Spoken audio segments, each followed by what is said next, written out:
Salve galera, e aí, tudo bem com vocês? Muito boa noite, mais um vídeo aqui do canal Brawl Fogo nesta quinta-feira, o segundo vídeo aqui no canal, que a gente vai falar aqui sobre essa discussão, né, que tá tendo majoritariamente na torcida do Botafogo hoje, sobre a questão do planejamento, poupar ou não jogadores, a partir até de uma fala do Luiz Castro na coletiva de imprensa depois da derrota do Botafogo para o Atlético Paranaense de virada por 3-2, em que ele falou sobre cansaço, desgaste, muitos jogadores com dificuldades físicas, tudo mais, e aí a gente vai discutir aqui sobre o que foi esse planejamento da semana do Botafogo, em relação a muitos titulares terem atuado contra o Goiás, menos titulares terem atuado contra o Atlético Paranaense, o que o Botafogo pode estar priorizando, se teve erro, se teve acerto, isso a gente só vai saber lá dentro, né? Só quem está lá dentro sabe porque está acompanhando o que está sendo planejado de maneira adequada, o que o Botafogo está priorizando ou não, mas, obviamente, a gente vai fazer os debates aqui a respeito disso, tá legal? Primeiro de tudo, eu quero pedir desculpa, na verdade, nem desculpa, porque a culpa não é minha, né?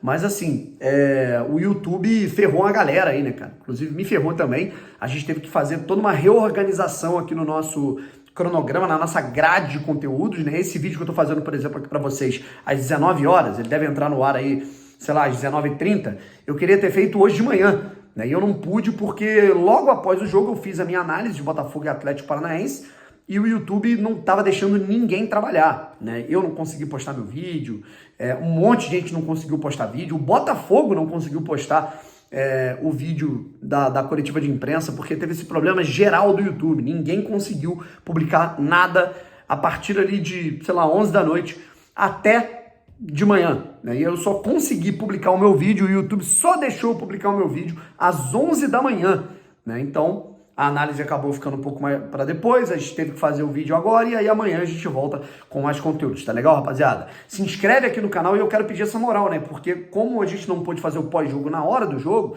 a gente não conseguiu se beneficiar com o número de inscritos, a gente manteve ali aquele número, inclusive o YouTube eu acho que removeu algumas pessoas, né? A gente tá com 91.520 inscritos aqui no canal, vamos dar aquela moral, cara, vamos tentar chegar a 91.600, vamos pra cima. Ó, vamos lá, rapaziada, vamos tentar puxar um gancho aqui dessa fala do Luiz Castro a respeito das substituições, né, cara? E tá aqui até o destaque feito pelo Fogão Net. Luiz Castro explica as substituições e cita cansaço do Botafogo no segundo tempo. Acabamos com muitos jogadores em dificuldades, tá legal? Vamos pegar aqui as aspas do técnico Luiz Castro, né, que são, inclusive, né, bem longas, né? Normalmente os nossos pontas são pontas que se desgastam muito ao longo do jogo. São pontas que têm que fechar o nosso jogo pelo corredor, e é muito profundo e que exige muito deles. Então, a troca dos pontas poderia ter, em determinado momento, ser feita. No meio-campo, o Gabriel Pires estava com cartão amarelo e vindo de lesão, portanto, sabia que era um jogador que estava em risco. Sabíamos que a bola parada também iria existir a partir do momento que estávamos em vantagem no jogo e que o Atlético teria mais bola parada e tem uma boa bola parada. E nós, com o Marlon Freitas ao invés do Lucas, iríamos dar mais altura para a equipe, era o nosso objetivo para trazer sucesso na bola parada. Então, com essa leitura e vendo que poderíamos trocar, porque são todos os jogadores que entregam uma boa dinâmica ao jogo, para além do Carlos Eduardo ser um jogador de grande mobilidade e gere muito bem o jogo e que na bola parada, ao nosso favor, é um jogador decisivo. Portanto, foram alterações nesse sentido de dar mais paz ao jogo através da circulação de bola com o Eduardo, o Marlon Freitas e dar mais frescor aquilo que era o nosso corredor. Conseguimos jogar pelos nossos corredores, não conseguimos jogar pelos nossos corredores, insistimos no corredor central, ao invés de rodar o jogo e tentar perfurar o corredor contrário. E não fizemos, portanto, tudo aquilo que foram as nossas intenções e ficaram um pouco pelo caminho, disse o Luiz Castro. E aí ele ainda falou aqui a respeito do cansaço. O Marçal entrou porque o Hugo deu sinal de substituição a 2 minutos do fim e vinha fazendo uma partida até boa. E aí, tá aqui, ó. O Atlético jogou mais pelo lado do Júnior Santos e do Di Plácido, pelo lado esquerdo em termos ofensivos. O Hugo é um dos jogadores que pediram substituição. O Gabriel também tem problemas, vinha também de lesão. O Tietê também com dificuldades. O Tiquinho, ou seja, ele cita o Tiquinho Soares. Acabamos com muitos jogadores em dificuldades, pois com um número maior de jogos eles vêm vindo a ter lesões. Mas é para todos, não só para nós. Não há o que lamentar. Ele diz exatamente isso, que o desgaste é para todo mundo, e de fato é, né? Quanto mais extensos e mais qualidade tiverem os elencos, mais prontos estarão para fazer mais fácil essa intensidade competitiva. Vamos ao jogo sempre com o mesmo sentimento da oportunidade de ganhar, e é dessa forma que vamos olhar o próximo jogo. Assim como olhamos para as eliminatórias para virar no Newton Santos, certamente com a nossa torcida vamos virar a eliminatória para o nosso lado, afirmou o treinador com muita confiança, inclusive. Tá legal, rapaziada? Vamos lá, eu quero me atentar aqui, né, a esse fator, né, que o Marçal nem era para ter entrado, porque ele não estava em condições, o Hugo pediu substituição, o Marçal fez ali um sacrifício faltando, né, 2, 3 minutos, né? O Gabriel teve que sair, aí entrou o Tietê, tá tendo dificuldades físicas, ele cita que o Tiquinho tá tendo dificuldades físicas, e aí a gente vai tentar entender alguns pontos, tá legal? Primeiro de tudo, é importante não ser engenheiro da obra pronta. É aquilo. O Botafogo só perdeu esse jogo porque não poupou os jogadores. Eu não acho isso, tá? O Botafogo também poupou os jogadores contra o Atlético Mineiro no Campeonato Brasileiro. O Hugo jogou, o Gabriel Pires jogou, o Lucas Fernandes jogou, o Matheus Nascimento jogou no lugar do Tiquinho, o Botafogo ganhou o jogo, né? Então, quando ganha, ninguém fala, quando perde, vira um problema. Então, eu não gosto da engenharia ou da obra pronta. Mas agora, a gente avalia todo o cenário, né, de poupar jogadores ou não. Tá havendo uma discussão muito grande. Eu acho que a maior parte das pessoas na internet, né, que estão ali discutindo sobre o Botafogo, os botafoguenses, né, tem talvez esse discurso. Bom, o Botafogo deveria ter poupado contra o Goiás, que era um jogo de menor nivelamento técnico, e contra o Atlético Paranaense, que é um adversário obviamente mais competitivo e mais difícil de se jogar, o Botafogo deveria ter priorizado jogadores como o Marçal, como o Eduardo começando, e o Eduardo também não vive um bom momento, mas estou falando aqui, tô só citando o exemplo de um jogador que é titular, apesar de não estar entrando bem nos últimos jogos, né? Mas enfim, é importante destacar essa situação, sabe? O próprio Tiquinho Soares, que fez gol, jogou muito bem contra o Goiás, mas se desgastou ainda mais, certo? Enfim, é aquilo. Como é que eu interpreto essa situação? Por exemplo, o Eduardo e o Marçal, para eles terem jogado contra o Goiás, né, eu presumo que já estava planejado que eles não jogariam contra o Atlético Paranaense. E aí eu deduzo, né? É uma dedução, tá? Não é uma informação. Se o Botafogo priorizou esses titulares para enfrentarem o Goiás e não teve esses titulares para jogarem contra o Atlético Paranaense, talvez, não sei, o Botafogo esteja priorizando mais o Campeonato Brasileiro do que a Copa do Brasil. Apesar da Copa do Brasil dar dinheiro e ser uma Copa, né, ser um jogo que estimula, é um mata-mata, é importante, empolga a torcida, o objetivo principal do Botafogo, desportivo, é a classificação de maneira direta para a Copa Libertadores de 2024.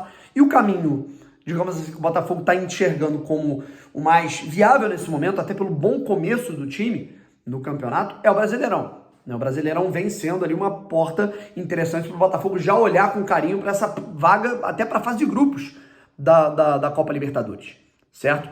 E aí, o Botafogo naturalmente não vai conseguir ter a mesma batida, a mesma pegada, embora o Castro tenha dito isso, né? O Castro falou isso recentemente na Sport TV, que ele não vai priorizar nenhuma competição e que ele vai dar carga máxima para as 3. Não vai ter como. Não tem como. Nem o Flamengo, que tem um investimento maior, nem o Palmeiras, que tem um investimento maior, conseguem manter o alto rendimento em todas as 3 competições. O Botafogo também não vai conseguir. Vai ter que abdicar de uma em algum momento, certo? E aí, como planejamento do Botafogo é se classificar para a fase de grupos da Copa Libertadores, não tem como abrir mão do Brasileirão, ainda mais tendo começado da maneira que começou, né?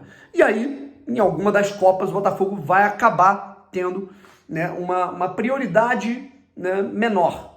Talvez seja a Copa do Brasil. O Botafogo entrou ontem com o Hugo. O Botafogo entrou ontem, né, com o Lucas Fernandes, que hoje não é titular da equipe do Botafogo, né? Entrou com o Luiz Henrique, o Vitor Sá, que não entrou bem, mas, né, hoje o Vitor Sá é o titular, né, da equipe do Botafogo. Enfim, são esses rodízios, sabe? E é aquilo, cara. Eu mesmo fui um cara que falei aqui no meu perfil. Eu acho que quem tem que jogar é quem está em maiores condições, mais perto do 100%, beleza? E você tem que pensar também no planejamento para os jogos seguintes, que vão ser desgastantes, e o quão importantes são esses jogadores para cada posição, sabe? O Tiquinho Soares é fundamental, né? O Botafogo, ele, assim, muito do jogo do Botafogo, da construção, da retenção de posse, né, do Botafogo ganhar a jarda, tem a ver com a inteligência do Tiquinho, né, com o pivô dele, com a forma como ele cai, atrai a marcação, sabe? Então, ele é fundamental, né? Só que agora, a gente não tem um substituto à altura, né? O Janderson, na minha opinião, deveria ter mais oportunidades, né? Não é um cara que ele vai conseguir fazer o mesmo papel que o Tiquinho naturalmente, né? Outro cara que não tem um substituto à altura, na minha opinião, é o Marçal. O Marçal ele tem uma intensidade muito grande para atacar e para defender. Então, quando você escolhe dar 90 minutos para esses jogadores contra o Goiás, que apesar de ser um jogo de Campeonato Brasileiro, que é importante, o Botafogo estava numa batida ali, talvez, vamos tentar ganhar a sexta, dá para ganhar, né? Os caras falam que estão se sentindo bem para jogar e jogam. Mas aí você desgasta esses caras não só em relação à Copa do Brasil, que pode não ser prioridade, mas visando um jogo que também é de Campeonato Brasileiro, que a gente tem depois de amanhã, contra o Fluminense. Daqui 48 horas, a gente vai estar jogando contra o Fluminense. Então, a gente já sabe, o Castro, ele mesmo, não sou eu que estou falando. O próprio Castro está dizendo que o Tiquinho não está bem fisicamente, o Gabriel não está bem fisicamente, o Tietê não está bem fisicamente, o Marçal não está bem fisicamente. Então, para que sacrificar esses caras contra o Goiás do jeito que foi? Jogando 90 minutos. O próprio Eduardo, né, que já não estava legal, estava se arrastando, jogou 90 minutos, sabe? Então, talvez tenha sido uma questão que o Botafogo deveria ter olhado com mais carinho para esse planejamento a médio prazo, sabe? Mas, enfim, essa resposta a gente só vai ter no fim de semana para saber como é que esses jogadores vão estar fisicamente, para ver se o planejamento foi bem adequado ou não. Repito, tá? Quando eu falo do desgaste, eu falo da sequência e da prevenção de lesões dos atletas, né? Para você prevenir qualquer desgaste físico e qualquer problema para você ter desfalques, sabe? Mas agora, independente de ter jogado com o time principal, com o time alternativo, né? Acho que a questão no jogo do Botafogo foi aspecto estratégico, sabe? E aspecto mental. O Botafogo dormiu no jogo, independente de estar com o time titular ou reserva, apesar do Hugo, né, cara? Há uma disparidade grande em relação ao Marçal. Tá certo, pessoal? Quero saber a opinião de vocês. Vocês acham que o Botafogo deveria ter poupado contra o Goiás? O Botafogo deveria ter se preparado para não chegar tão desgastado para o Clássico? Mas enfim, virada de chave, vida que segue. O Fluminense também está muito desgastado. O Fluminense perdeu aí, né, teve que jogar o segundo tempo quase todo com um jogador a menos contra o Flamengo na Copa do Brasil. Perdeu o Marcelo machucado. O Marcelo não deve enfrentar o Botafogo. O Alexander também se machucou. Então, o Fluminense também tem problemas. E como é que vocês projetam esse clássico contra o Fluminense, que vale até, de certa forma, a liderança do Campeonato Brasileiro? Comenta aí. Forte abraço, tamo junto. E voltamos à noite com mais informações, se tivermos.